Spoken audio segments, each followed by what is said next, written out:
জেলা ভিত্তিক বর্ষা মঙ্গল উৎসবের উদযাপন অবশ্য আজ পানিসাগর টাউন হলে অনুষ্ঠিত হয়েছে বর্ষা মঙ্গল অনুষ্ঠান এবং জানা গেছে ক্ষেত্রে নগর পঞ্চায়েত পাশাপাশি জেলা তথ্য সংস্কৃতি দপ্তর ও শিক্ষা দপ্তরের যৌথ উদ্যোগে আয়োজন করা হয়। অনুষ্ঠানের শুরুতে টাউন হল প্রাঙ্গণে অনুষ্ঠিত হয় বৃক্ষরোপণ কর্মসূচি। পরবর্তীতে মূল অনুষ্ঠান মঞ্চে প্রদীপ প্রজ্বলনের মাধ্যমে অনুষ্ঠানের শুভ সূচনা করেন উত্তর জেলার জেলা সভাধিপতি অর্পণা দেবনাথ। কি রয়েছে বিস্তারিত শুনুন।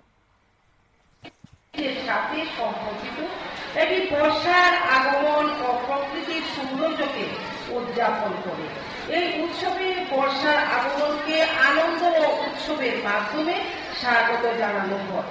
বর্ষা প্রকৃতির একটি গুরুত্বপূর্ণ অংশ এবং এই উৎসবের মাধ্যমে সেই প্রকৃতিকে আমরা শ্রদ্ধা জ্ঞাপন করছি।